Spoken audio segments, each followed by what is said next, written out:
All right, welcome to the Story Geek Show. On today's show, we will be discussing what you might call a cult classic, one of the strangest musicals of all time. If you're willing to call it a musical, The Blues Brothers. And if you're listening to the podcast version of this episode, I will also include my reaction and review of Moon Knight episode 5, which is already on YouTube. So we won't be discussing Moon Knight here because Mike hasn't seen Moon Knight, and I'll introduce Mike in a minute. But so not on today's show, but if you're listening to the audio version, the podcast version, you can hear that as well on today's show.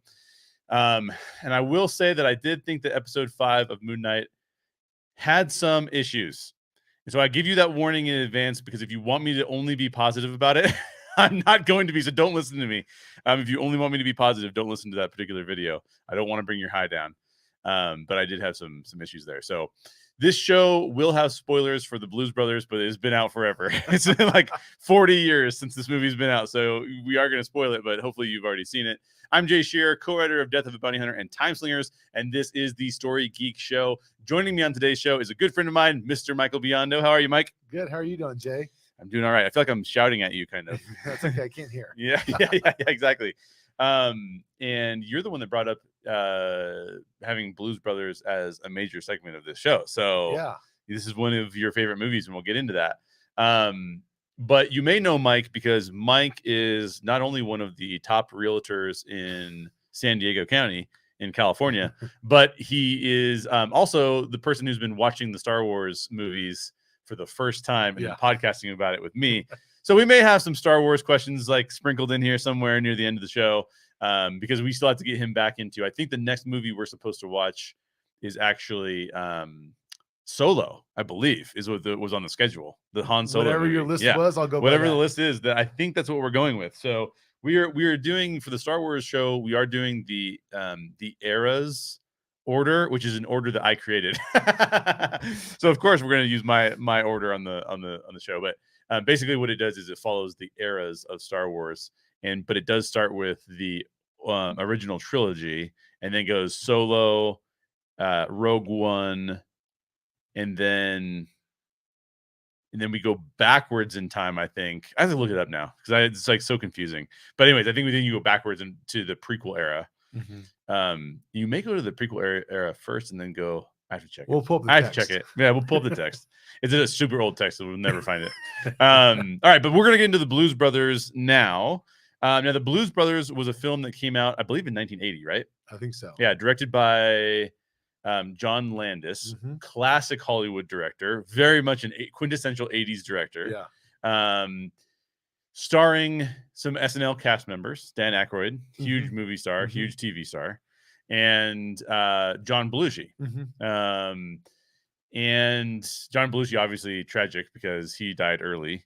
But these guys were like the quintessential comedians of their time. So pretty big movie. I believe it had the second highest box office, I believe, to Empire Strikes Back, which is like crazy. Oh, really? Right? I think that's true. I was looking up some facts and figures beforehand, and I was mainly this movie looks so expensive, which I'm sure we'll get into. Like, it looks so expensive to make for an 80s film. Like, there's no special effects. These are like, if they're gonna ruin 10 police cars, like there's 10 police cars that they ruin. Right. Right? Like, and we'll get into that. But like, so I was just, this movie is just so bold, it's so over the top, it's so ridiculous. So here's my first question for you. Okay. This came out the same year as Empire Strikes Back, which was a year before Raiders of the Lost Ark. So these are huge, like classic movies. Right. A few years before Back to the Future, which I believe was 85, and then Big Trouble in Little China, which was 86. And Big Trouble in Little China was not like some huge blockbuster, but I bring it up specifically because are just examples of films across the 1980s, a whole decade of film that just was completely bonkers. Like the what they were able to make as films, as like blockbuster movies, was like crazy in comparison to what you would have seen in the 70s, right? Like it's just a completely different type of filmmaking almost. And like the pitch for this particular movie, Blues Brothers, is two outlaw brothers need to bring their rhythm and blues band back together in order to save an orphanage. Like that's the pitch of Blues Brothers. And it feels like it's been a really long time since we've seen films that are this crazy in the theaters. Like so many films these days are based off a book that was made famous or based off like something else that came before it, right? Even toys, like we make movies about toys. But this was like, and this was based on something because it was based on an SNL sketch, right? But this exploded into something way, way, way bigger. And I'm hoping this year we get back into this ridiculous kind of movie making because we do have like Everything Everywhere All at Once is coming out. The Unbearable Weight of Massive Talent is out. And so maybe the pendulum is swinging back to kind of these ridiculous, crazy movies that have bizarre premises.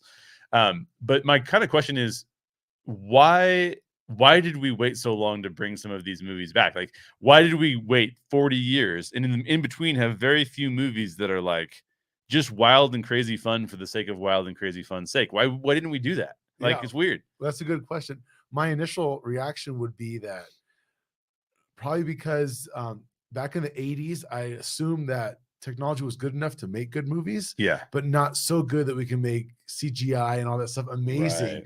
And so now that we're in that era, or we've been in that era for a decade or two, that movies like Iron Man and the Marvel universe and all that kind of stuff are pushing the limits so much on the stakes are so high, and it's it's the saving the world, and it's it's not it's not just about like the blues band, everyday craziness.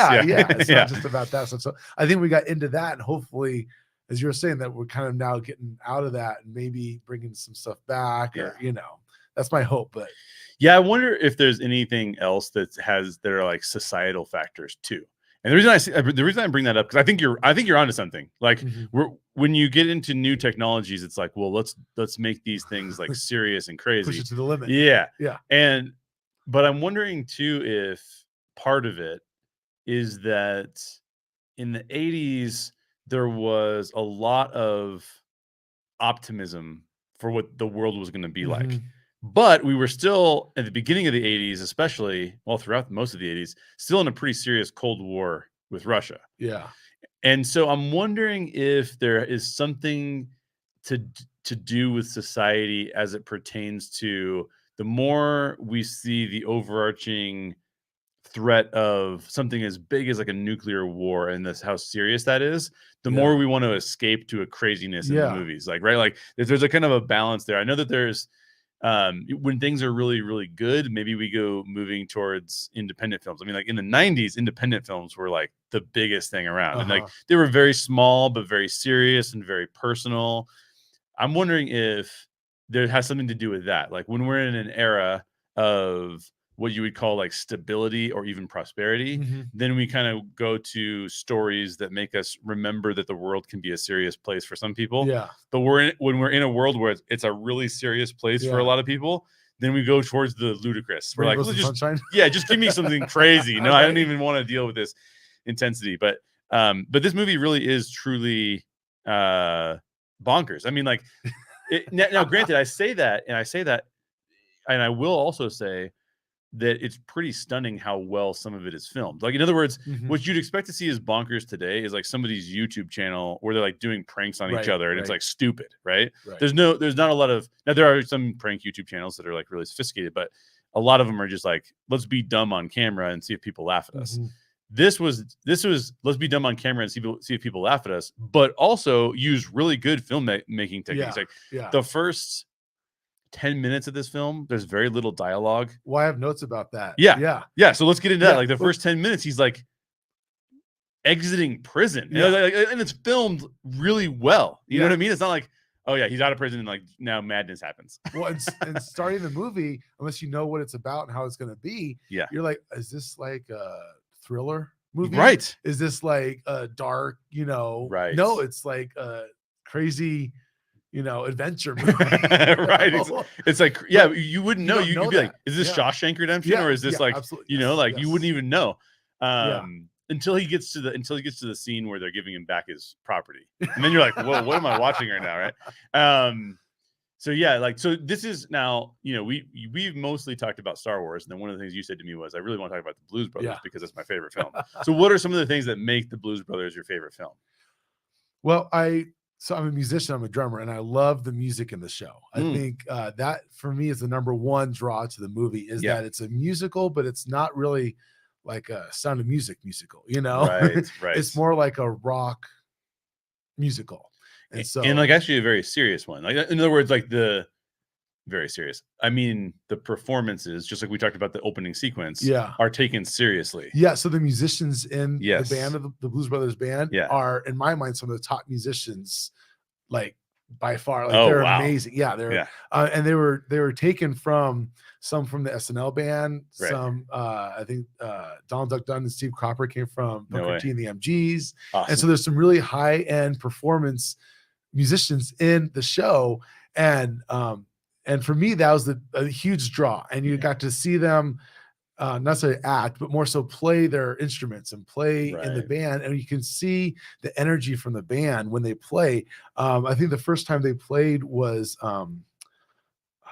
what scene was that? I think that was Ray's Music Exchange. Oh yeah. And it's the where first they're playing time as a full band. The first time they actually sat down, because there's Murph and the Magic Tones, which is kind of, you know, but Ray's Music Exchange was the first time I think they actually played. I think so, yeah. And you can instantly see how they were, how much fun they're having, and it was infectious. Just their smiles, and they're all moving around. And to me, that was a huge draw. Yeah. And frankly, to me, that draw's big enough to overlook some of the maybe imperfections of the storytelling or of the movie that would seem kind of bonkers, as you would say. Yeah. Well, I think some of the bonkersness is just for good fun, right? Yeah. Like in other words, there are two subplots. And I'm sure you have notes about these. There's two subplots that are like totally unnecessary for the storyline. Yeah. But they're really funny. Like Carrie Fisher is upgrading all of her weaponry. Like this is Princess Leia. Like you would have seen her also in Empire Strikes Back. Yeah. She's in this film, and her whole role in this film is to try and kill Jake. Yeah. Because she used to date him. Right. And he kind of abandoned her, and she's like pissed off about it. And she keeps getting bigger and bigger weaponry. I mean, she has like rocket propelled grenades and like guns and like just like so. Now, is that a necessary plot of this movie? No, but it just adds a little bit more flavor. And by the way, one of the things is it was a really good storytelling technique. So it's not only used in the opening sequence. So the opening sequence, for those of you who don't remember, is where basically Jake is getting out of jail and Elwood has come to pick him up. Mm-hmm. And it's this extended sequence, and like we said, you don't realize it's a comedy until he gets to the booth and like starts getting his items back. Yeah. By the way, the person credited for giving him his items back is Frank Oz. And I was wondering if that's the same. Is that the same guy that does all like the Star Wars special effects and stuff? I think so. I think it is too, but I'm not sure. I think anyway, so somebody will have to tell us in the comments if they know if that's who it is. Yeah, please let us know. But so like that sequence, there's actually quite a bit of, even though it's over the top and ridiculous, there's quite a bit of suspense and tension built into the fact that Carrie Fisher is trying to kill Jake, and they don't tell you why. So like the whole time you're wondering until the very end, you're wondering like, why is this happening? And they don't even break a sweat. They just like, oh yeah, we just almost got killed, and they just move on. Right? It's like, so they're not even like worried about it or like concerned. So then as an audience member, you're like, I don't understand what's going on, but it is pretty funny. So it breaks up some of these, because they're going to get to another great music sequence, but in the meantime, they're going to be really funny. You know what I mean? So it's like this good, it's a very good kind of way. And then the other sequence I was thinking that was pretty funny too, that's like completely bonkers and doesn't need to be there, is the whole Nazi subplot, right? Where Illinois Nazis. I hate Illinois Nazis. That's exactly. That's one of the lines you've got. This is one of your favorites, which is a great line. So actually, this is a good segue. This is not a question I have on my list. I do want to know about why it's your favorite movie, but before we get there, I'm wondering if this is a question not as much for you or for me, but for anybody else listening who is a person of color or part of the Black community or something, because it seemed to me like this film was taken out of the 80s. It felt very 80s. It's at the very beginning of the 80s though, right? Because this is like, so they're coming off the decade of the 70s. And I was kind of wondering to myself, like, it feels like this movie is in some ways an appreciation of Black culture and the musicians that are shaping like rhythm and blues at the time. And I wonder if there's anything in the film that the Black community would say, or anybody of color would say, it's not showcasing us in a favorable light the way I would like it to be. Because there's a couple jokes that are like, they're not offensive. I don't believe they're offensive towards the Black community, but they could be too stereotypical, or they could be something along those lines. But like, this film is like a love letter to Cab Calloway's in it and performs in it. Ray Charles is in it and performs in it. John Lee Hooker, Aretha Franklin is in it. Like, so like, to a certain extent, to me, it felt like, wow, this is a film that is really paying homage to some great musicians that might not otherwise get attention. So, and that's one of the reasons why I love it. Yeah. My understanding is that Dan Aykroyd wrote the movie. And so he had the whole script written and all that kind of stuff. And he's, I don't know if anyone knows, but he's a huge blues enthusiast. So he used to run a radio station way back in the day for paying homage to blues musicians and stuff like that. So he's a huge blues musician. And my understanding is that he helped John Belushi get into the blues way back when. And so they actually formed the Blues Brothers, and they would actually, they brought their album Briefcase Full of Blues out before the movie. And so they were touring touring band. They toured a couple of times. They were touring and record producing band before the movie. No way. Yeah.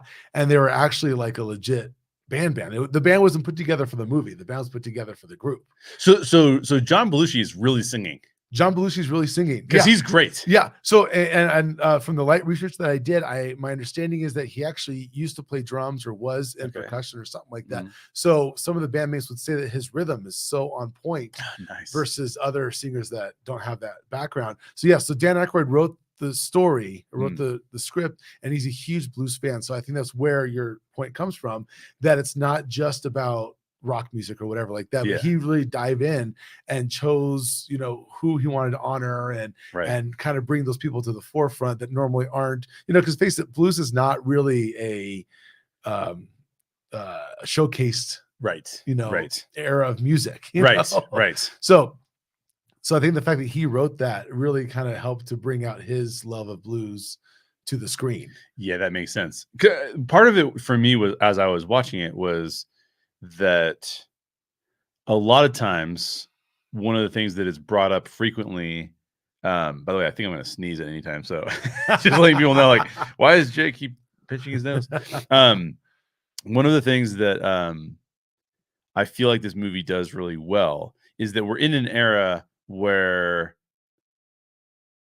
we have been made aware of marginalized communities and how Hollywood has showcased them negatively, unintentionally, or not understood their culture, and it's just not hard to do. Like, go back into early Hollywood and you see like a white guy playing an Asian guy, and it's like super offensive, right?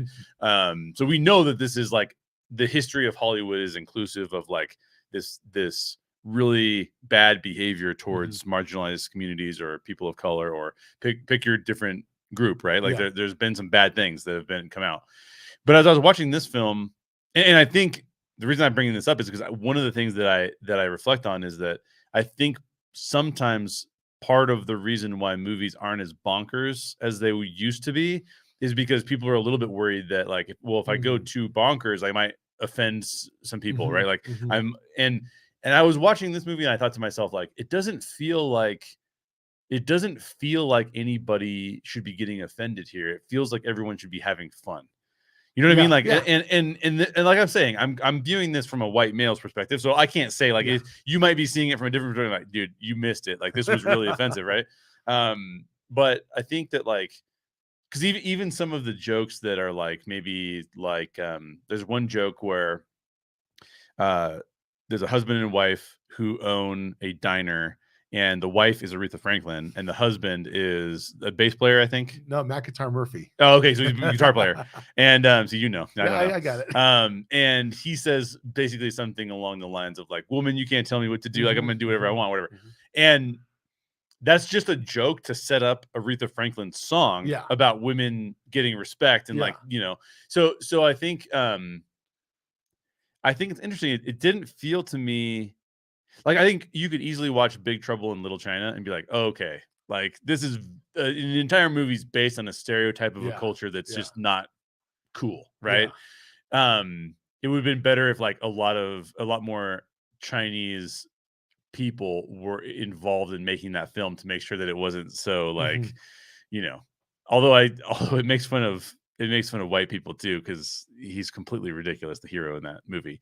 But my point is that this movie just seems like it's fun, and so I'm wondering if we'll ever get back to an era, and maybe we're in that era now with some of the ridiculous movies coming out this year that I was talking about.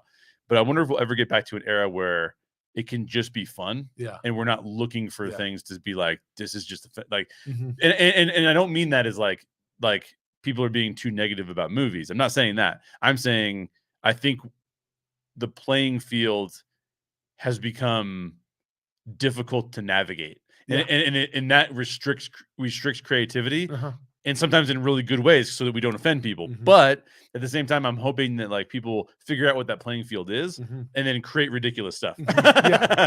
But what were some of the? Give me some of the quotes that you had on here that you loved. Quotes that I thought were hilarious. So Elwood picks Jake up from prison. Right. And Jake's complaining about the car. He's like, you know, with the car and the band. And he goes, I haven't really talked to the band. And Jake goes, well, you told me that you talked to the band. We're supposed to, you know, he goes, well, Elwood says, well, I took the liberty of bullshitting you. Yeah, exactly. That was awesome. Yeah, that's really funny. You know, and then the whole we're on a mission from God thing.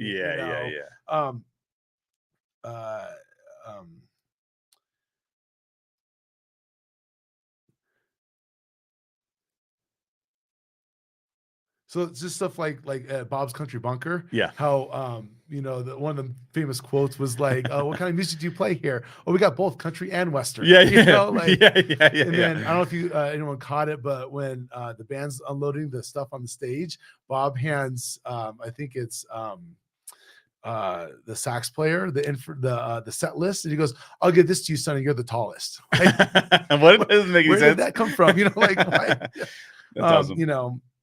And stuff like Donald Duck Dunn says with Murph and the Maxitones, he said, talking about getting the band back together. He goes, yeah, the band was so good, we could turn goat piss into gasoline. You know, just stuff like that. That's so kind of quick-witted and off. I thought it was really, really kind of funny. Which was a very quintessential comedic style of the 80s. Yeah. I mean, it was the 90s kept it around a little bit. But like, when you think about like The Naked Gun and like Airplane and like those are movies like there's a billion one-liners in those movies. Yeah, you know? Absolutely. Yeah. And so like I don't even remember half the lines you're talking about because you had to watch the movie multiple times to pick up on it, right? Yeah, absolutely. You would get the major jokes, but you don't always get the minor jokes, which is interesting. Yeah. And then like Our Lady of Blessed Acceleration, Don't Fail Me Now. You know? And then one of the funniest ones I thought was at the very end when all the cop cars are crashing everything, and John Candy's in the car with the two cops, and they're just going off the freeway, and they go land in the truck, in the semi truck, and John Candy, they're all like, the hats are upside down, you know, they're all crazy, and John Candy says, "Want to hand me the mic?" He goes, "Thanks. Hi, this is car. What car are we? 55. Car 55. We're in a truck." By the way, I was surprised to see John Candy. I did not realize he was in the film. You didn't? Oh. No, I didn't know. And there's another quintessential 80s comedian, right? Like just another one that's in there. And do you remember the SNL sketch that this is based off of? So I don't know that it was. I think the band came out first. Okay. And then my understanding was, and I could totally be wrong, was that the SNL Mike Lowrey producer, Michael Lowrey, didn't want to have Blues Brothers on SNL. And so they kind of pushed him to do a little bit. And they would actually spend their time more so opening for other comedians. So that's my understanding. I could be wrong, you know, if anyone knows better. Yeah. But that was my understanding. I'll have to go back and see if I can find any clips of when they could have been on there. But so what are some of the things you got? Some quotes there. You love music. What are some of the other reasons that this stood out to you? When did you first see this film? So I remember seeing this film with my dad years ago. Your dad's a musician too, right? He's a drummer too. Years ago, and he introduced me to all the greats and everything like that. So to me, it was always just a great a great movie. Then I did some research on it and found out some pretty cool stuff. Just last week, actually, that when they filmed this, I did the math. Dan Aykroyd was 28. That's crazy. Yeah. And John Belushi was 31. Wow. And I always thought that Dan was older than John. Oh, really? But, you know, yeah. Maybe this is because the height thing. I think Jake is supposed to be his older brother, right? Yeah. Well, yeah. I don't know. So I guess it works. But anyway, and then at the time, from my understanding, that John Belushi was, and so he recorded Briefcase Full of Blues, and that went double platinum. Whoa. Yeah. And then at that time, he was also doing Animal House, the movie, and on SNL. So this guy had like record, TV, and movie all before he was like 30 or about 30. Around so 30. I thought that was phenomenal for him to do that. And so and you're more the story guy than I am on this. But I feel like the theme or a theme of this is showcasing how possibly life could be from their perspective. Yeah. Meaning these are two individuals that hold their goals and their ambitions above any other law, any other, obviously, right? Any other social rules and regulations or anything like that, right? Yeah. Because their goal is to get the band back together, get the money to bring it to the county recorder's office or whatever to keep the orphanage open. And everything that they do in the movie, I think, showcases that they don't care about the law. Even when they're pulled over and Elwood gets pulled over right in the beginning. Yeah. And he's like, oh, they got scars or whatever the schmots. Yeah. And his rap sheet's like so long. He's like, whatever. Yeah. Let's just go. You know, he just takes off and they're driving through the mall. Oh, by the way, I have a story about that mall scene. Yeah. So I thought it was so awesome, even as a high school student. So I was in a film class in high school. Yeah. Where you would just like dissect film or bring film in and showcase them. Nice. And part of the project was you would bring one in. Yeah. And you'd show like a 10-minute or 15-minute clip of a movie, and you talk about what you like about stuff like that. So they did 2 a day, and I was the second person to go on this day. Nice. The first person brought in this very like serious discussion, you know, like a couple's breaking up or whatever like that, very like a heartwarming kind of, you know, sad, you know, serious thing. And my film teacher was like, oh, it's nice that we can showcase something that's just like subtle and like very well done and, you know, cinematography, blah, blah, blah, you know. And then I bring in, he not knowing that I was going to bring this in, so I brought in the scene, the movie, the mall chase. Nice. I played it, and he goes, well, they pretty much just shot my last, you know, my last statement right out of the water. But I thought it was so cool. From my understanding, they actually had an abandoned mall, and they filled it with all those stores and all those products, so they could then drive through it. Crazy. And do it. And then I don't know if people noticed, but like little things like the car's turning upside down at the very end. And the guy's like, he broke my watch. He goes, I'm going to get that guy if it's the last thing I do, right? And if you notice, right when he says do, that's right when they start off on I think there's a Peter Gunn theme or something like that. Nice. You know? And the sequence is just right when he says do is when the music starts. So very well timed, very well done, I thought. The music is pretty amazing. The music is phenomenal. Yeah. Phenomenal. Yeah, I think it's great. You know, but back to their theme of they don't care about what happens, you know, like even picking Jake up from jail. He like screeches off, like, you know, like you think if he's got that rap sheet and he's at jail, there's probably a lot of cops around. You drive safe, put a seatbelt on it, you know, like a grandma, not like a kid. You know, and it's just they don't care what wake is left behind them. Because their whole goal is to get that money. Even at the end of the movie, when they're boxing in all the doors behind them, trying to get the you know, that ridiculous stuff. They're like doing that knowing they're not going to get out. Like they're barricading themselves in. They're and committed to their once journey. they get that goal done, I don't care what happens to us. You know, so this is an interesting point, because one of the questions I have on here was, we talk a lot about this on the show, but why do we root for certain characters, right? And so I think what you're bringing out is these are two outlaws. They are definitely doing things that are vastly problematic, right? However, to your point, there's 2 reasons I think we root for the Blues Brothers. The first is if you take any of the most vulnerable people on the face of the planet tend to be orphans. Usually widows and orphans are usually considered some of the most vulnerable people on the planet. They're fighting for orphans. They were orphans. Now they're fighting for orphans, right? Yeah. So it's kind of like, well, what in the world is going to prevent them from getting what the orphans, what they would need? Yeah. So then who are they fighting against? Now, the police are used as like just cartoons, effectively, right? They're not really like, and by the way, the police are not, they're not, I'm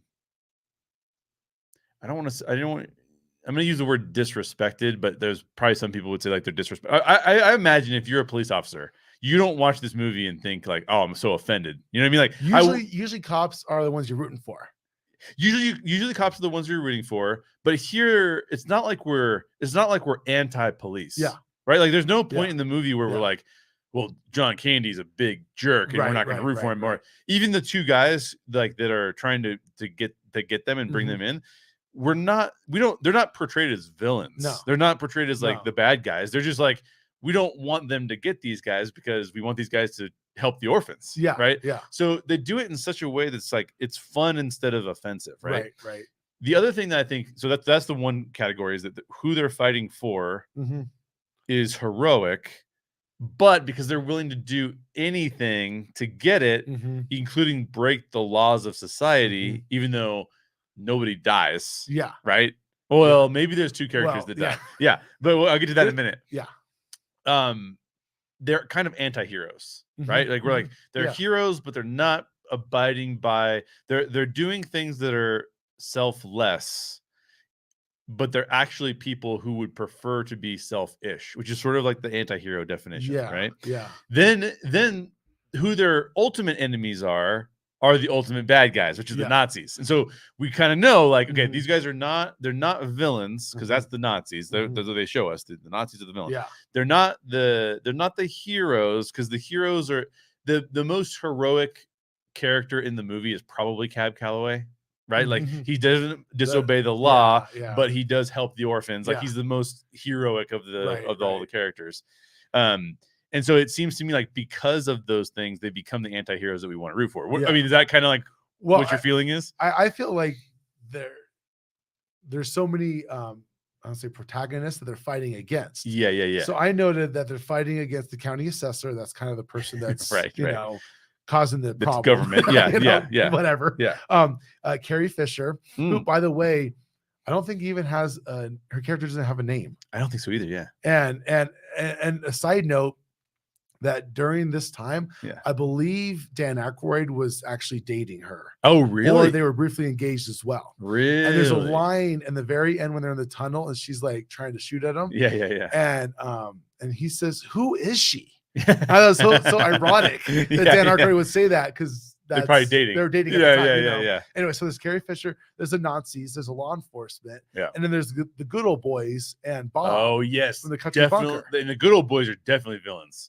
Yeah, because those guys, you're not rooting for them at all. You're like, these guys are jerks. Yeah. So, and then the other thing that I thought was really interesting was, I feel like Jake and Elwood's intelligence was way understated. I think they're very smart at their own things, to be criminals like that, and mischievous criminals, I guess you could call them. They're not murderers and stuff. Right. Well, that's another thing. They couldn't have done anything so bad that we would then stop rooting for them. Yes. So, yeah. But like, for instance, when they get to Shays Paul, Chez Paul? I'm not French. Chez Paul? I don't know either. When they get to the French restaurant where Mr. Fabulous works, yeah. They order freedom fries. Yeah. No, I'm just kidding. Well, they get there and they instantly know what to do. Oh, yes. To put on that charm and or take the charm off. And offend everyone. You get him, Or when the good old boys show up outside of Bob's Country Bunker, Jake immediately turns on, well, I'm with the musicians union. You have your cards, like right.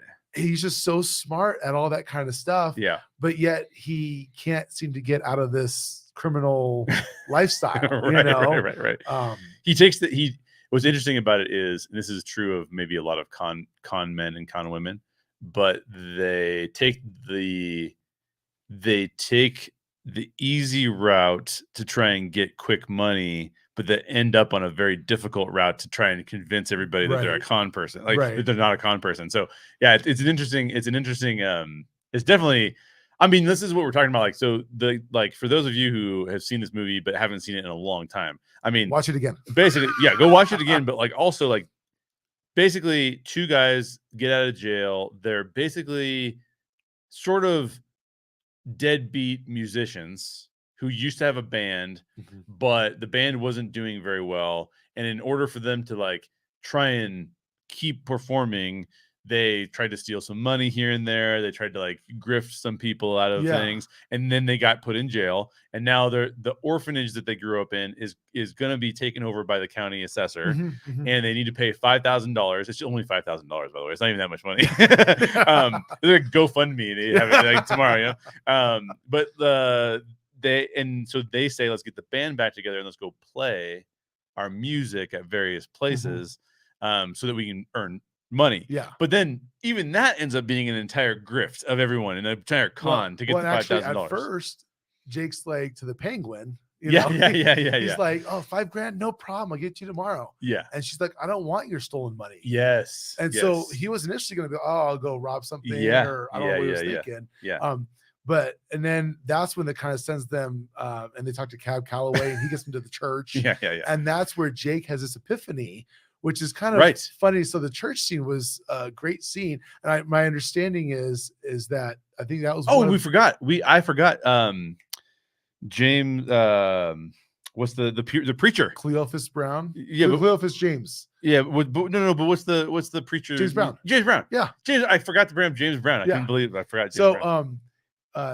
He has this like awakening or whatever at the church, which is crazy because the whole church scene, people are like jumping, like is there trampolines there? Doing backflips to the ceiling and stuff. Yeah, that was awesome. So Jake has to have this big awakening, and the music stops, and like James Brown's like, do you see the eyes? Do you see the light? You know? And it was just kind of crazy.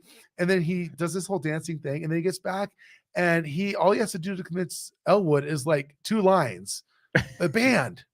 And it's like, okay, let's do it. You know, like, well, it was kind of what Elwood wanted to do, anyways. So I always thought in the beginning of the movie, the first leading up to this part, that Elwood was the catalyst to Jake being a better character. So Elwood kind of picked him up from jail, took him into his house, you know, my bed, you know, took him in his house and picked him up like an orphan, and then took him to church, and he took him to the nun. He's like, you have to go. I don't want to go. You have to go. I don't want to, you know. So he's the catalyst. Now, once Jake, at this point, now they get on the same level. Yeah. Now together they can go together and get it. Oh, that's good. Get what they want done. So yeah, the church scene was awesome. I really liked. Can I just tell you my funniest scene? Yeah, absolutely. Okay. My funniest scene is when they go to see the nun, who they call the Penguin, I know what which is hilarious. I know what you're gonna say. And the whole time they are basically being sacrilegious in like using the Lord's name in vain and cursing, and she's just hitting them. But every time she hits them, they say another word. So it's just, that's the funniest scene in my opinion. I think that goes back to them holding their values above anyone else's. Oh yeah. And they're like, I'm saying these words. I don't know why you're hitting me. These are fine words. I don't care what you think. This is what I want to say. And that's how they live their life. I'm going to drive 100 miles an hour. I don't care. That's not the speed limit. I'm going to do it anyway. You know? Right. And another thing too, when they're just before the mall scene, when they stop for the they stop the car, and Soothe Me from Sam and Dave is playing. Oh yeah. As soon as he puts it in park, the music stops. Oh, like nice. they line the music up so well right there. Yeah, it's the last thing I ever do. Peter Gunn theme starts right then and there. So one thing that I read is that I don't know if you noticed, but they parked the car in the high voltage parking garage or whatever back at Elwood's house. Yeah. And that, from the script, from Elwood's perspective, or Don Aykroyd's perspective, is that's what gives the car its powers, because it's in this. So it's almost like the car is its own character in the movie. That's funny, because it gives it its own powers, which is why it can fly. Or Aykroyd loves that stuff, because it's the same thing with the Ghostbusters. I was gonna say it's the same Yeah. thing. He's got like a formula that he uses. That's great, you know. Yeah. But and then at the very end, when they get to the county assessor's office, Yeah. do you notice the car just collapses? Oh no, Like, I didn't notice the that. car just like falls apart. Oh no way. And it's symbolic of, I think, that character dying because it's reached its goal as to where it needs to go. It delivered, you know, the Blues Brothers, and it's done, you know. Yeah, that's crazy. So anyway, I thought that was really interesting. We first get a look at Elwood's eyes when he goes into work at 43 minutes in is the first time that we see either Jake or Elwood's eyes. Oh, no way. Yeah. I never noticed that before. Yeah. And so I've heard another podcast talking about this where they're like, as a producer, how do you consult with actors on how to perform when usually a lot of people get their eyes, you look in the camera and your eye contact is important. They had no eye contact from those characters for the first half of the movie. And then Jake's eyes aren't released until the very end with Carrie Fisher when he's like, baby, I'm sorry, and he pulls his glasses off. That's right. So those two characters have glasses the whole time before that. Wow. Bones, some of my favorite lines is they go into interview Bones Malone and Lulu Marini's old landlady. Yeah. And she goes, "Are you guys police?" And they go, "No, we're musicians." But so I thought it was strange that the trombone player Bones Malone and Lulu Marini were living together, even though Lulu was working at McIntyre Murphy's Cafe. Right. And Bones Malone was playing with Magic Tone or Murphy and the Magic Tones. Right. So that was kind of strange. They worked together. And then the last note of Peter Gunn theme song was when it's a Deaccelerando. Yeah. And that's when Elwood parks the car and stops it. Nice.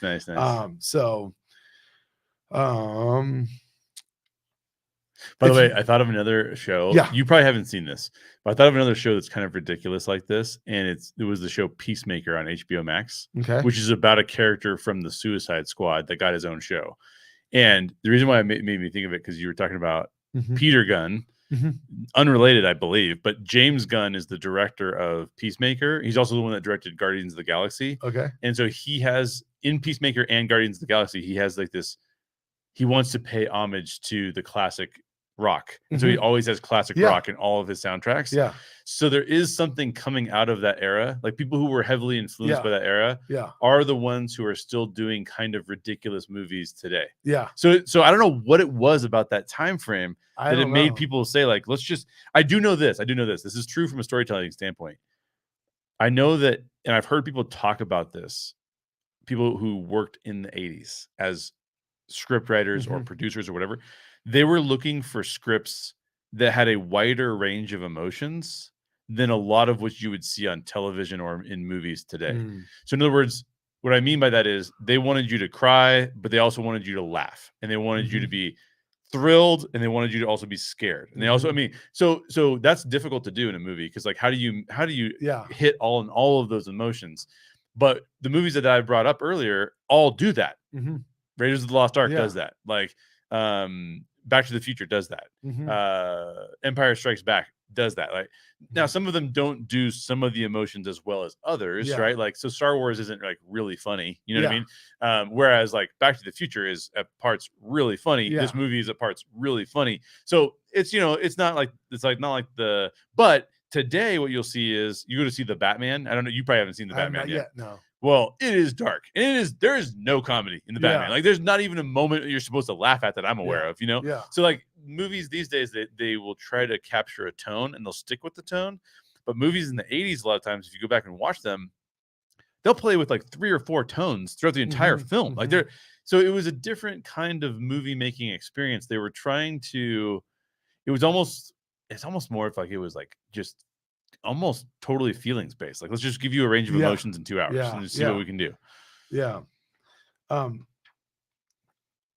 I don't know, I read somewhere that in the cafe, so first of all, Jake orders 4 fried chickens. Yeah, he does. She's like, you want wings or thighs? Or no, 4 fried chickens. And Elwood has playing white toast. Yeah. I don't know if you noticed, but Elwood, there's a couple of toast scenes with Yes. Elwood Yeah. throughout the What's movie. that about? It's just, I guess this is his joke, his thing. Yeah. Yeah. So in his bedroom, he's Yeah. making white toast. Yeah. He orders it there, and obviously McIntyre Murphy knows who it is from his order. Yes. And then if you notice in Ray's Music Exchange, Yes, they're all looking at the instruments. Yeah. Elwood's over the toaster oven trying to put his bread in the toaster oven to cook white toast at Ray's, or another thing I noticed was at the Shays Paul, where they're at the restaurant. Yeah. Jake's talking to Alan Rubin, the Mr. Fabulous, the maitre d' there. Yeah. And Elwood's over at the china cabinet, like trying to see if he can open it to like I don't know, steal some china or something. It's like a little kid. You know? I think it's awesome. I wonder why. So going back to just rewinding a little bit. Yeah. I wonder why they kept their sunglasses on the whole time, and I wonder what they were trying to reveal their eyes. What purpose they were trying to reveal their eyes for. So Elwood's eyes were revealed because he was working, and yeah, and he worked at a factory with made the glue. Yeah, so it's almost like what they're trying to suggest is that like they're almost less of themselves when they take off their glasses because they don't get to be who they really want to be. True selves. Yeah. He's stepping out of what he wants to do to just pay the bill or whatever. Right. And then Jake isn't suited to be married. So it's like, I don't really love you, but I don't want to die right now. So right. And then he kisses her and he just drops her. Let's go. It's so crazy. It's just stuff. So what I was talking about earlier about how for me the band makes up for some of the faux pas or whatever. Yeah. For instance, they're all outside Bob's Country Bunker. Yeah. And there's two cars, there's two sedans, right? Yeah. There's the Bluesmobile and Murph and the Magic Tones' car. Right. And apparently those two cars carried all the guys and their equipment. Yeah. I don't know any musicians out there, especially as a drummer. Yeah. I can fill a truckload of just the drums, right. Much less all the guys. And then they take off, Murph and the Magic Tones take off and leave the Bluesmobile with just Jake and Elwood. Right. So they fit 8 guys and all the equipment in a little one sedan, you know? So that's the kind of stuff I was like, this is why the Bluesmobile is magical. One thing I noticed too that I thought was really interesting is they're in the sauna with Sline, their booking agent, if you will. Oh yeah. They owed him a favor. And first of all, I thought it was funny that they actually panned out at the very end. You can see all the band members on the side in the sauna with them. Oh really? Yeah. Oh, I didn't see that. Yeah. So it shows Jake and Elwood and I forgot Sline. What was his first name? Anyway, I don't remember. Anyway, he's sitting there, they're talking, having a conversation. He's like, you owe us, man. You owe us a gig. Yeah. I got you that girl. And Mrs. Sline wouldn't want to know that I got you that girl. So a little blackmail to get him. Right. And so they what they're talking about, and which means a lot, I think, is that Sline is saying, like, guys, no one wants to hear the blues. Like, no one wants you guys to play live. Like, everyone's in disco now, or they're into, whatever, rock or pop. And I think as a blues enthusiast, I think it's tough because I feel that's a theme across the board is that blues venues are underrated, or they're not as well known, or you got to seek them out more. Right. So anyway, I thought that was kind of interesting. But the funny part was at the end of that scene that pans out, and it's not just Jake, Elwood, and Sline in there. It's actually the whole band is on the side. In the sauna. They're just awesome. They're just waiting for Jake and Elwood to make the deal. So that was pretty funny. And then when they get to the gig. And it's the big gig at the end. Yeah. In the ballroom. Yeah. And they're waiting, and break out with Manny the Moocher. Yeah. And I was like, a little explanation would have been nice as far as did they change? Like they instantly changed into white tuxes and white, classic bandstand. And the drum set was even different. It was a red drum set early, now it's a white drum set, Right. And then within a beat in the middle of the song at the very end, they changed back into their regular get-ups. Yeah. And I was thinking, I thought, is this the imagination of the band or of Cab Calloway or of interesting someone that they're really playing the song? Original get-ups, but they're just imagining. That's interesting. So that would be that's really interesting. So the question there too is like, is that just 80s movie magic? Like it doesn't matter. It's just more. It's just more to be entertained. These are the things that I overlook because I love the show so much. As a storyteller, I'd imagine like, well, hang on. Yeah. Wait a minute. You know. But maybe the thing is too is as a storyteller, you're like, look, the emotion is more important than the logic. Yeah, because yeah, if they absolutely. switch over at the end and it's like, oh, that's cool, like I love seeing them in this context, maybe we don't care about the logic anymore, about like how they did it. I'm It's saying like, that who cares? this makes up the feelings you have, or the interest in the music you have makes up for whatever it was. So one thing that I did really think was very interesting is the very end, and I bet you didn't notice this, which I'm really okay. We'll see. We'll see. Mr. Storyteller, is the record label guy behind stage. They're playing the gig. Oh, they're yeah. like, hey, there's a lot of cops out there. We got to get out of here. Yeah. You know, because, oh, I was head bouncer. So that record guy, he was saying, hey, I'll give you a head start, 10,000 advance on recording you. I want to record you. I remember. I'll give you 10K right now to record you. Yes. And he asked for something different, doesn't he? No, they said, yeah, absolutely. We need the money. We'll give it to the orphanage and the band, but we got to get out of here because we got to sneak out of the back, the back thing. Right. So this guy says, wants to record Blues Brothers. Jake says, bullshit. And he says, I don't bullshit. In the beginning of the movie, so the guy says, I don't bullshit. So, but in the beginning of the movie, Elwood talks about bullshitting Jake. Yeah. So I'm thinking this is character development. That they're now jumping on board with this guy who doesn't do what they did in the beginning of the movie. Oh, interesting. An alternate view on that. Okay. Because of how, if you ever hear anybody talk about the music industry, which I'm not an expert in, so don't Neither listen. am I. Don't listen to me. But if you ever hear anybody talk about the music industry, they're usually very negative about it. So another alternative take is that Elwood is trying to give Jake hope while he's in jail. And so the bullshit is an acceptable form of giving him hope. But the record executive is just totally lying, like all other record executives might be lying. Right. So it's almost like if you admit that you're bullshitting people, then you have integrity. Yeah. But if you say, I would never bullshit you, and you're a record label executive in the 80s, you're probably lacking integrity. But he gave him 10K. He did cash give him 10K. right there. He did give him 10K. And so and for the Blues Brothers, they're like, good enough for us. I don't care. Well, okay, so here's a question. I haven't seen Blues Brothers 2000, which is the sequel. That's a whole other podcast. Yeah, but I haven't seen that in probably since 2000. Yeah. Like I've only seen it maybe one time, and I don't even remember it. Yeah. Are they signed to a record label in that film? Not that I'm aware of. Okay, of. because what I would wonder is if they were thinking about a sequel in which the record label was going to be, because it seems like it would make good sense for the sequel to the Blues Brothers, this Blues Brothers 1980 Blues Brothers, for the sequel to be like them against the record label would be like a pretty good sequel. Yeah.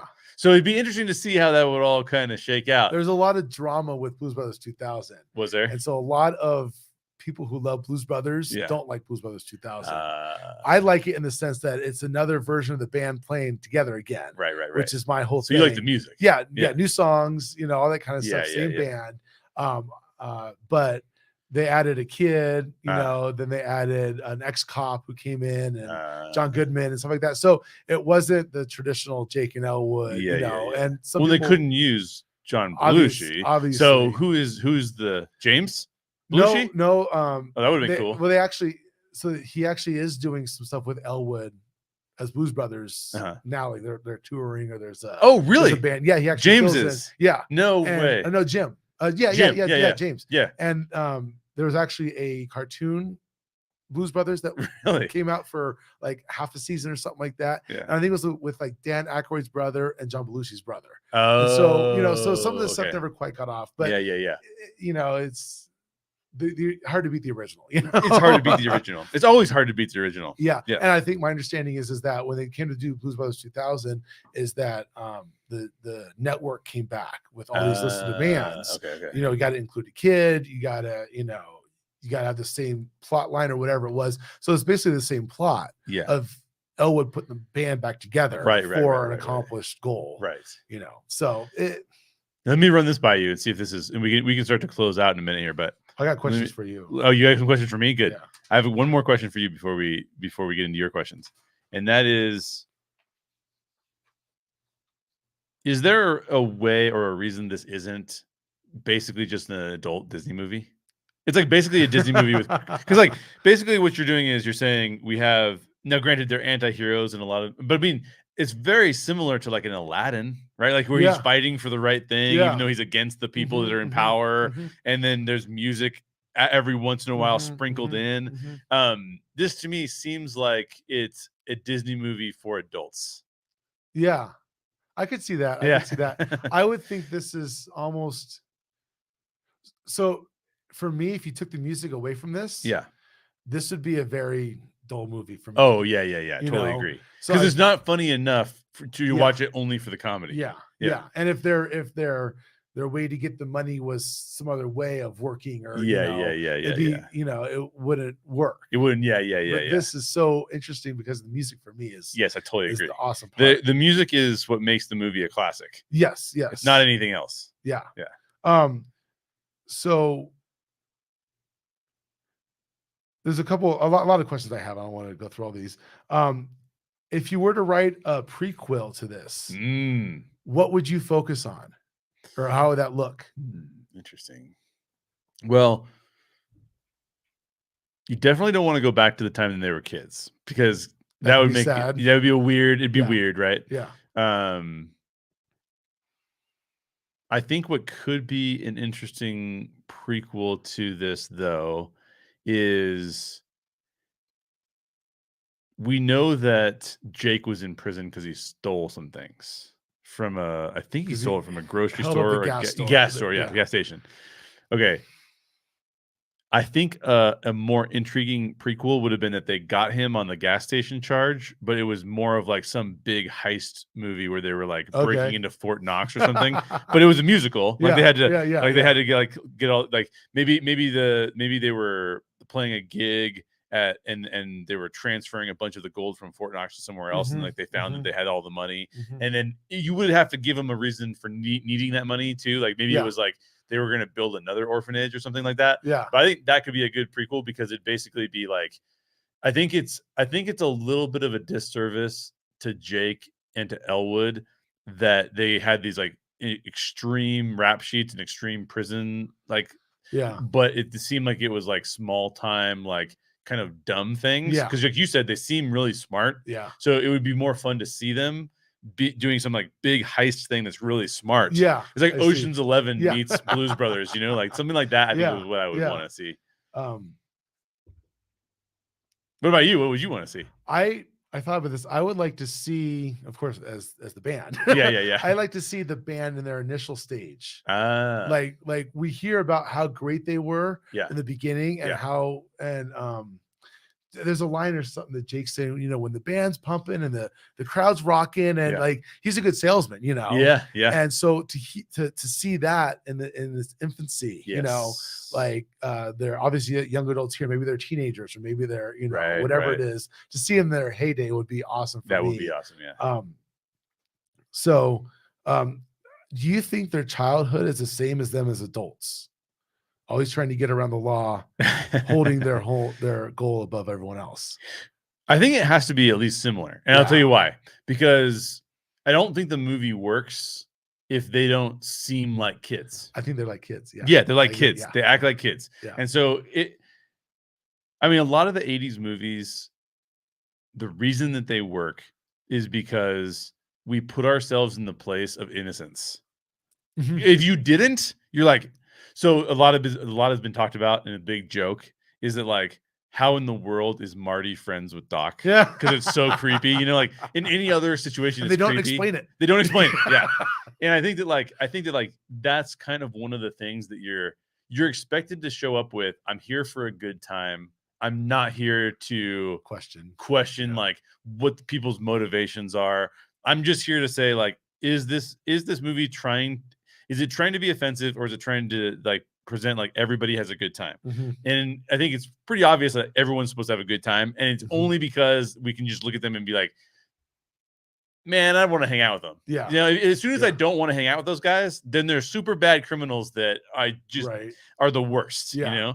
So, and then last question: do you think that Jake and Elwood have changed from the beginning of the movie to the end? Oh, this is a great question.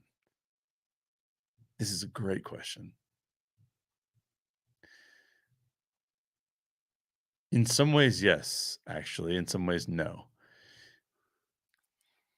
I think so. There's the moment. There's a moment in the movie, and again, this is really random because it's like a super, super, super like subplot that like doesn't go anywhere. But after they got Jake out of prison, they're just driving along, and they're like, oh, there's a big traffic jam. Like, and they're like, why is there a traffic jam? And the cops like, because the Illinois Nazis are here, or whatever. And the Illinois Nazis have blocked a bridge, and so they can't get past. And Elwood's just like, I've had it with this, and just guns it. Like he guns it in such a way that if it weren't cartoons and this weren't innocent, like it looks like he's trying to kill people, right? But we know it's a cartoon, we know it's innocent, we know like people are not likely to die. And so when the Nazis like jump off the bridge, it's like, okay, like that was funny, not like horrific that this happened. Not, I mean, it was a 10-foot bridge, not a 100-foot bridge. Yeah, exactly. And at the end of the movie, it is highly likely that 2 of the Nazis do die, but like they're like the scum of the earth kinds of people. So you're like kind of like, okay, it is what it is, or whatever, right? You kind of go along with it because it's very cartoonish. Again, there's times in cartoons where characters probably died, but you laugh because they're cartoons. It's like the Roadrunner. Yeah, exactly, yeah. So it's that kind of thing. I think that in the beginning of the film, Jake and Elwood are struggling with whether or not they should be selfish. Especially Jake. Jake's kind of like, dude, we guys get the band back together and like do the same old things that we were doing before, which were bad things. And Elwood's kind of like, no, you got to go see the nun. You go see the penguin. Jake, by the way, does not want to go to church. He does not want to have anything to do with it. He's like, I'm actually anti all of this thing. So actually really quick, one of the scenes that Elwood didn't have that was supposed to be in the movie was after prison. Jake's supposed to go to a strip club and go in the back room with a stripper, then come out a few minutes later. And they took that out but that kind of plays to Jake's character in the beginning of the movie. It's almost like selfish. Too dark. Being selfish and like only just cares about himself. Exactly. And then he sees the light. And then, and that seeing the light and them saying like, we're on a mission from God is basically them saying orphans are really important. And we know that because we were orphans. And so we have to do what we can to save this orphanage. And then everything else is kind of like, and it's not an amount of money that's like objectionable. Like it's like $5,000. So you're like, none of this should be happening, but it is. And that's why it's funny. So I think that by the end of the movie, it is Jake sort of realizing that he can use his powers that he's used for evil, but use them for good. Right? And so I don't think there's as much change in Elwood, because I think Elwood is kind of more the guy who's like, I do what I need to do. You know what I mean? Like, I just do what I need to do. And then like, so then when Jake has the big turn and Jake turns to Elwood and is like, we're on a mission from God, we got to do this. Elwood is like, yeah, I'm the guy that helps you do what you need to do. So let's do it. So I don't know that there's a lot of change in Elwood, but I do think there's a pretty big change in Jake. But I think it's funny is that I agree, he does change from a selfish, only care about himself, to now, hey, I got to do this for you. Right. But he ends up in the same point that they got previously, where he's in jail, Right. So I think that's kind of funny. But if you compare that to like your Iron Man character arc, this movie is a lot more about like just middle of the road, like just cruising along. Whereas Iron Man really goes through ups and downs of the character. So there's not much more character arc in here versus that one. But I still think that it does show Jake is a better character near the end of the movie. Well, it feels like characters that could have like 4 or 5 more movies. And a lot of times characters, when they're in that many movies, their character arcs are not as big. Indiana Jones, for example. Indiana Jones is like, there's these like little tiny developments in his character. Because they know he's going to be around for a while. Like a miniseries, an episode. You're not going to have an Iron Man character arc in a miniseries episode. Now, Iron Man is a special case because even though he is in multiple movies, you'll notice that they'll have one movie where he has lots of character development, like Iron Man 1, and then he'll be in the Avengers and have like 0 character development. So it's like, okay, well, we only put the characters through various arcs so that they're not any different than when they began the film. Like even we're gonna get another Thor film coming up here in a bit in the summer, and if you track back through the Thor films, Thor the first film a lot of character development. Avengers, none. Yeah. Right. Like then Thor, the second film, kind of the similar character development as he had in the first one, but this was more focused around leadership, kind of as opposed to like him being king or whatever. Yeah. And then the third film brings about him being what everyone was calling like Fat Thor or whatever. That was funny. But even as for lack of a better term, Fat Thor, if that offends people, I apologize, but that is what people called him. Even in that Avengers Endgame, where he's playing that role, there's an indication that his character may develop, but it doesn't necessarily develop in that particular film. Like there's a little bit of development, but we're going to get most of that next development in the upcoming Thor film. So that's handled a little bit differently. But I think these characters could have been like, they're almost more like the character development that you'd see in like SNL sketches. It's like just a little bit, and then just a little bit more, just a little bit more, and then just a little bit more. So that would be kind of my take. Is that like when you know you're going to have a character who's going to be around for a long period of time, you can't just keep developing. Like it's unnatural for like you and I. We're living normal lives. I don't have a character development. Well, actually, you probably do, but it's over the course of a decade. Yeah. Not 2 hours. Yeah. Like not, so I think that like it's hard if and it's also hard because generally speaking, most human beings will go through like 2 to 3 major things that they have to deal with in their lives. So whether it's like alcoholism or really tragic family loss or health issue that you face, you usually will deal with like a handful of those in your life over 80 years. So you have lots and lots of time to develop. Yeah. So, but if I take you and I say like, here you are, you're a character, 2 hours. You have to go from becoming like on your way to becoming an alcoholic to being an alcoholic to getting over it. Right. And then the next movie comes out, and you're like, well, what do we do now? Well, crack cocaine. It's like that starts to feel like whoa, like you're rushing through a lot of things that we normally don't go through in that amount of time. Yeah. In other words, usually there's like a central theme of our lives or several central themes where there's a couple things that we really struggle with, and we have to overcome those things to become better people. Yeah. But if you force like 5 of those big things on a character, it's kind of like, whoa, like that's not really very realistic. Right. It's hard for us to like buy into the fact that that's happening. Which is why with Iron Man, with Thor and some of those characters, it's sort of the same issue that sort of comes up again, but in a new way, right? Like it's like Thor is his arrogance, and it's his arrogance about being the prince. And then in Thor the Dark World, it's like his arrogance about potentially being worthy of Mjolnir and being the king. And then the third one is like, well, now it's his worthiness. So it's like the same kind of concept of like we're always fighting our own inner demons, like right, like that kind of thing. But yeah, I don't know. Well, go ahead. I was saying it's the same thing with the Blues Brothers. Yeah. Start the movie, they're just getting out of jail, right? And they end the movie, they're getting right back into jail again. right. Exactly. So let's do any other thoughts about the Blues Brothers? Lots, but we're out of time. Right? We're closing out on our time. But yeah, so if everybody wants to have a good time, go back, especially if you want to hear some good music. Yeah. Go back and watch the Blues Brothers. I had forgotten. What was your favorite performance? Ooh, this is a good question. I know mine. Well, James Brown is always fun. Yeah. By the way, speaking of SNL and James Brown, one of the funniest SNL skits, in my opinion, is Eddie Murphy doing the James Brown hot tub. It's too hot in the hot tub. Yeah. That is so funny. Yeah. I love that. Anyways, favorite musical performance in the film. I'll tell you mine.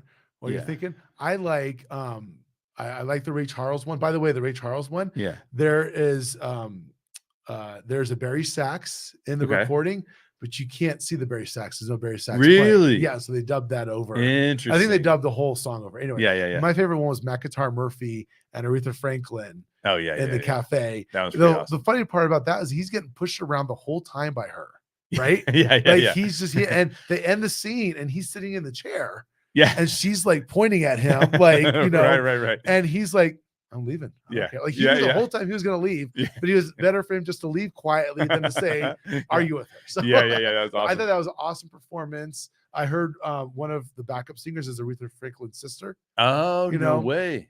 And then Blue Lou hops on the counter. Yeah. There's a sax solo. Yeah. It's awesome performance. That and Ray Charles are my favorite. So I was thinking about this for a while, and I was like, okay, I know exactly which one it is. There are two that I really, really liked. The first one is Rawhide. And it's because I that's the first time you ever really hear them sing, I think.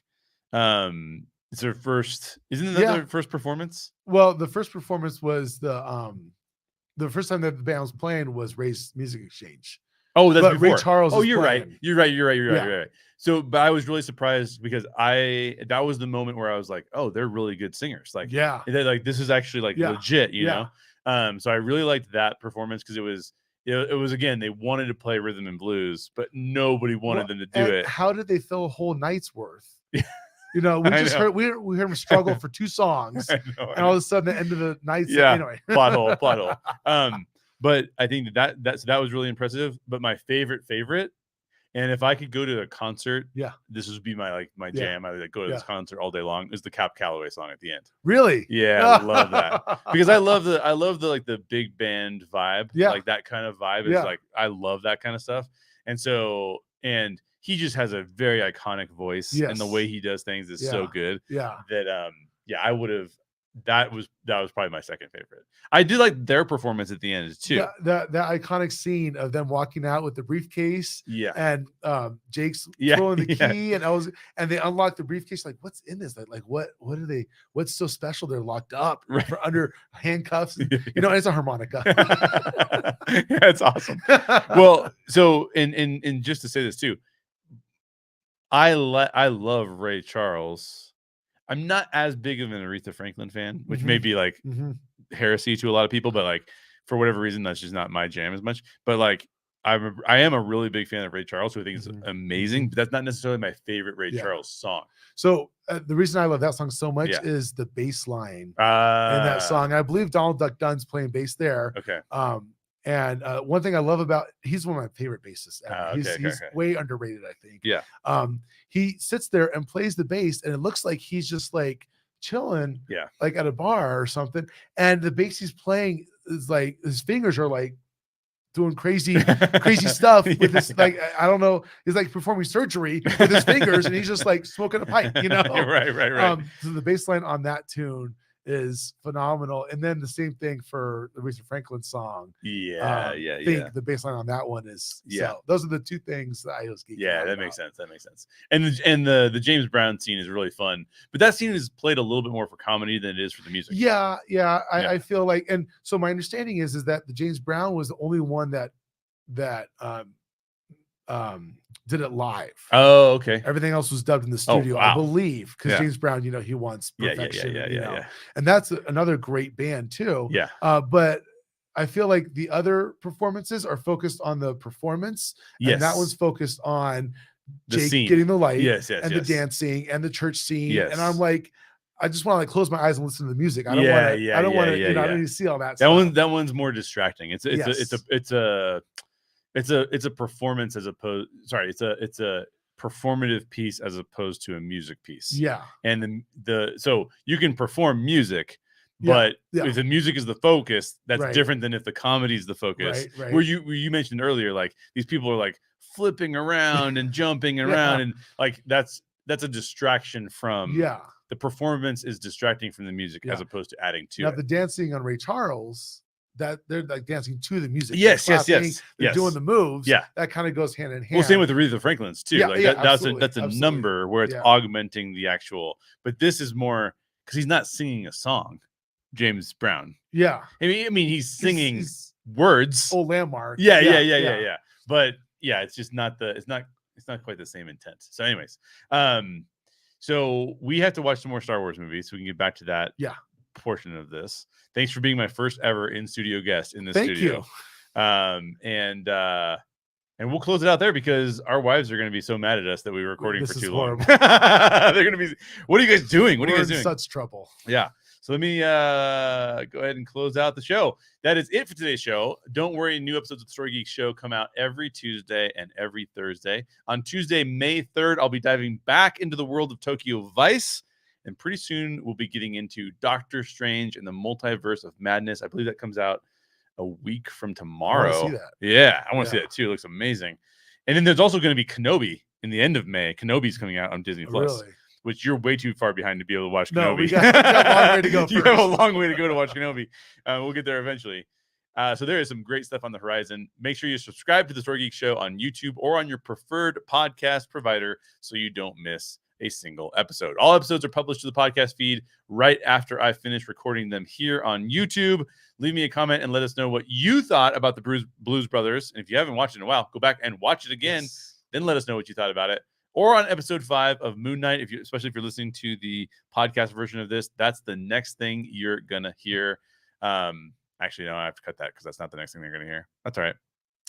Have a great weekend. All good. I'll see you next Tuesday. Thanks, Jay. Yeah. Bye.